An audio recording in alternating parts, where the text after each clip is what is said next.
Hi, I'm Mike Duggan. I've been teaching restorative dentistry for over 32 years now and to over 6,000 dentists. This video shows how I do it. Real-time, mannequin-based, hands-on, point of view, and patient real. If you are a pre-dental student, an aspiring teacher, an international dentist, join me at Duggan Oral Design, dugganoraldesign.com. All right. Hello, this is Dr. Michael Duggan, and I'm going to talk to you for a few minutes about the work that we might be doing on a mannequin-mounted typodont, which is what I'm working on right now, and a handheld typodont. You might be taking an exam in a school that has you do it handheld. So some people say, bench exam, in that you put the typodont on the bench. I'm encouraging you, first of all, don't put the typodont on the bench. If it's not in a mannequin, hold it in your hand. I'll show you how to do that in a minute, and you get a better relationship between your handpiece and the tooth that you're working on. So what I'm looking at now is a couple of boxes, and this is a typical kind of situation where people get in trouble. Handheld, so I'm going to switch back to the 55 burr. I don't have one right in here. I should, but I'll put a 245 in here just for the purposes of pointing at various things. So when we're in a mannequin and we're doing a class 2 like this one over here, I can look this way so I can see how close I am to the adjacent tooth. I can see how deep I am axially. I can work on the facial side over here, and I can work on the lingual side over here. Now, you don't have to see the side that's toward you. You don't have to see the lingual side as long as you've done the occlusal part well. Then when you go gingerly, just match the occlusal part to the gingival part. But you have to make sure you have the right vertical angle. So check first to make sure you have the right vertical angle. It's not leaning facially or lingually. And then look this way when you're doing it so you know where you are axially and how close you are to the adjacent tooth. Then just match the gingival part to the occlusal part and you're fine. You could be doing a box on an onlay preparation, or in this case an MODB onlay preparation, where you have the same kind of situation working in the box. Make sure you control the vertical angulation facial-lingually and axially. For the onlay, we're going to deliberately lean a little bit facially, a little bit lingually, and a little bit axially, not with this burr. And then the class 2, we just keep the burr as vertical as we can in the whole thing.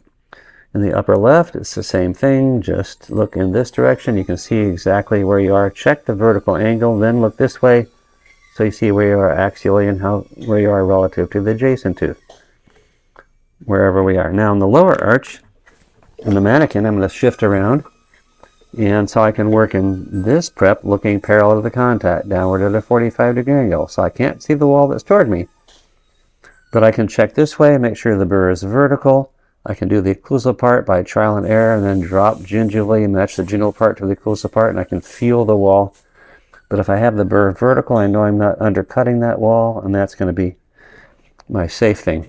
So on each of the 4 quadrants, we have a position we're going to be sitting in to see what we need to see. Now, if you have it handheld, so now I'm holding it in my hand, and so I can look in this same prep, just the way I was a minute ago, parallel to the contact, downward at a 45-degree angle. So I can do the box just like this, that's fine.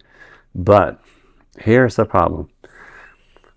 We can look along the arch, make sure the burr is vertical, same way we did on the arch, but same way we did on the mannequin.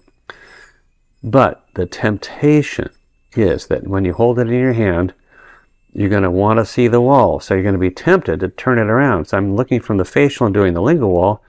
If you're tempted to turn it around this way and do the buccal wall, and you don't check the facial lingual angle, which a lot of people don't, then they end up diverging the facial wall here by leaning the burr away from themselves without realizing it, and looking this way and leading the burr away from themselves without realizing it, and then they get the very divergent prep. A lot of times it's even too divergent for a composite preparation, but certainly for an amalgam preparation. So that's one of the hazards. When you're working in boxes, there's a temptation when you have a handheld typodont to turn it around, look this way for one side, Look this way for the other side. And of course, that's not dentistry. That's not clinical dentistry. So I totally disagree with teaching that way. But if you do happen to be taking an exam where you are allowed to or you are required to hold the Typodont in your hand, then you're going to have to learn to look only from one direction. It's going to be so tempting to turn around and look for the other direction too, but 99% of the time people are going to get a divergent prep if they do it that way. So look one direction and do it just like we would on a mannequin.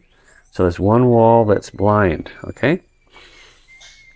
Now the other interesting thing about working in the handheld Typodont is that, you know, if you are turning it around so you can see this face wall, then we're going to have to get our hand over this hinge thing right here. If you had a Kilgore Typodont, you can take it apart, or an old Columbia, you could take it apart.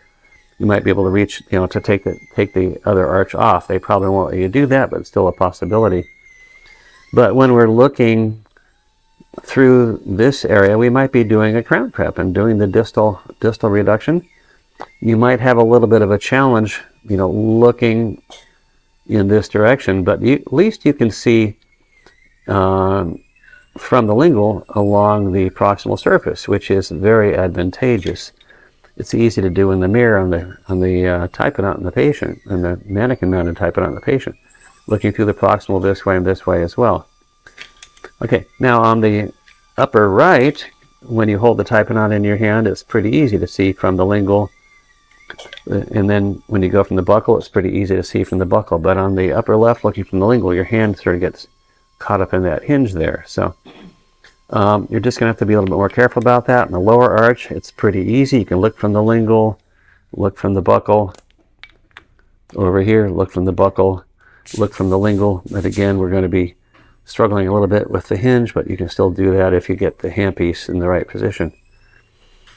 Okay, so sometimes the hinge gets in your way, but the most common problem people have in working with the Hand-Held Typodont is to not be paying attention to the vertical angulation. So they want to look back on the mannequin again. They want to look at the face wall and turn it around to look on the lingual wall, and then they get over tapered because they're not paying attention to the vertical angle.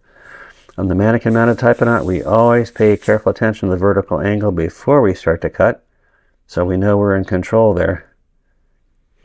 And a lot of people don't, but you should be looking along the arch to start with to make sure you have the right vertical angle, then do whatever part you're doing, especially if it's a box. That's important to do.